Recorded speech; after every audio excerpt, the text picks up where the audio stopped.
Prince Andrew's public image has been the subject of intense scrutiny for years, and media commentators now suggest that behind the scenes he may be preparing a quiet but calculated effort to rebuild what remains of his reputation, a possibility that has triggered heated discussion among royal watchers, analysts and people familiar with the palace environment who insist that nothing inside the royal structure happens without layers of complexity. This story begins with the atmosphere surrounding Andrew's withdrawal from public duties, a moment that changed the trajectory of his life and placed him in a position where every move, statement and appearance would be filtered through the harsh lens of public opinion. And it is within this tense environment that analysts believe a new strategy may be forming. A speculative reputation plan that combines selective appearances, controlled messaging, and the influence of long-standing allies as he attempts to reshape how he is perceived by the world, though it is important to say up front that none of these ideas are confirmed by Andrew himself. Instead,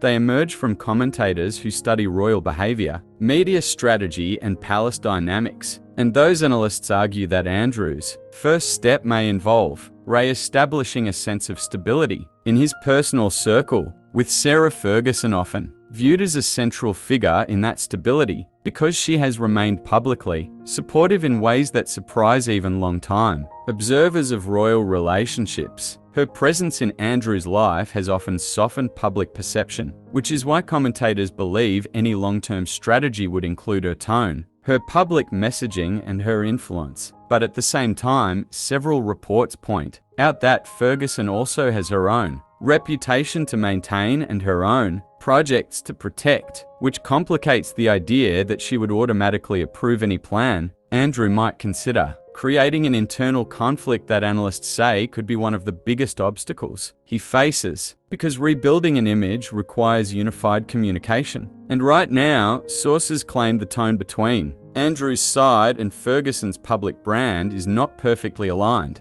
especially after recent media coverage showing her taking a more independent path, publishing books, attending events, and giving interviews that occasionally distance her from deeper palace controversies. Meanwhile, commentators speculate that Andrew's next step could involve a carefully curated re-emergence through community-based appearances, charity discussions, or low-key public engagements that present him in a quieter, more responsible role, not as a returning working royal, but as a private citizen involved in socially beneficial activities, which analysts say is a common pathway used by public figures attempting to shift narratives without seeking official reinstatement. Though experts also agree that any misstep, even a small one, could immediately backfire given the sensitivity of the situation. Palace watchers insist that the royal household is aware of these dynamics, and they suggest that King Charles may be monitoring any such developments with caution,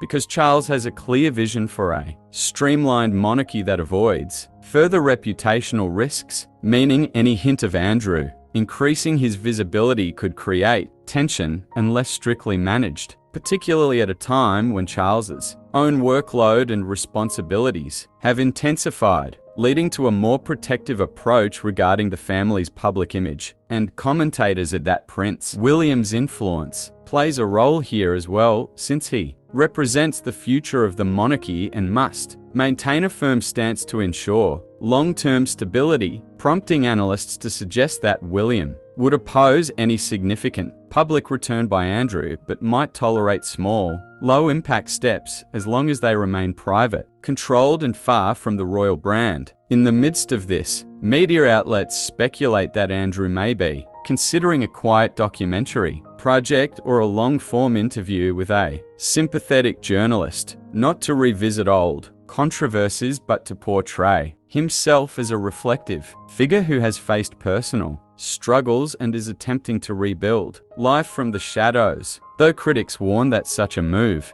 would be incredibly risky because it opens him up to backlash, renewed criticism, and difficult questions that he may not be fully prepared to answer. Still, analysts claim that this type of content could reach audiences in a way traditional PR cannot, especially if framed as a story of personal introspection rather than public defense. Some commentators also believe Andrew's financial situation could be driving any speculative plan toward reputation reform, noting that reduced royal funding and the costs of maintaining private residences create long-term pressure that might require him to appear in small, controlled ways to rebuild public sympathy, though again, all of this remains in the realm of analysis rather than confirmed action. In contrast, others argue that Andrew may not seek public visibility at all, and instead his plan may simply involve reshaping how internal palace circles view him, strengthening personal alliances, improving relationships with certain family members, and ensuring he remains part of key family milestones, because being seen as a stable, internal figure could indirectly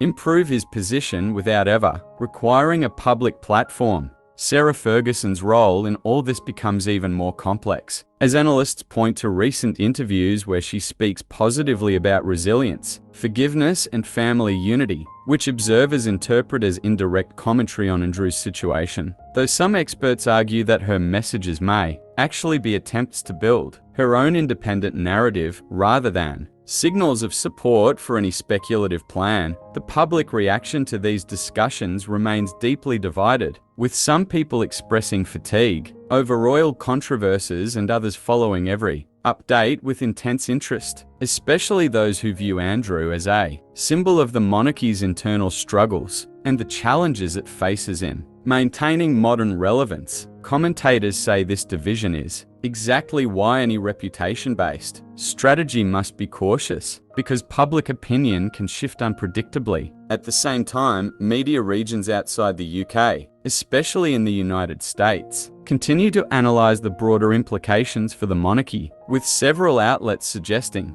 that any move by Andrew could influence the global perception of the royal family, and thus palace advisors may quietly discourage him from taking steps that create renewed international headlines. Ultimately, the speculation surrounds a single question: is Andrew truly preparing a plan, or is the public simply interpreting ordinary private decisions as strategic moves because of the intense spotlight placed upon him? Analysts remain split, some believing a real effort is underway because recent behavior appears unusually calculated, while others argue that Andrew may simply be trying to maintain normalcy amidst ongoing pressures, making it appear as though a strategy exists, even if none has been formally crafted. What remains clear is that the discussion around Andrew's public image is not fading, and every detail, every appearance, and every comment from those close to him fuels the belief that something is happening behind the scenes, whether it is a structured plan or simply the natural evolution of a complicated royal story. And as long as uncertainty continues, observers will keep speculating, commentators will keep analyzing, and the public will keep watching for any sign of what Andrew, Ferguson, and the palace might do next, leaving the door open for further twists in a narrative that refuses to settle, ensuring that this subject remains one of the most closely watched royal conversations of the year.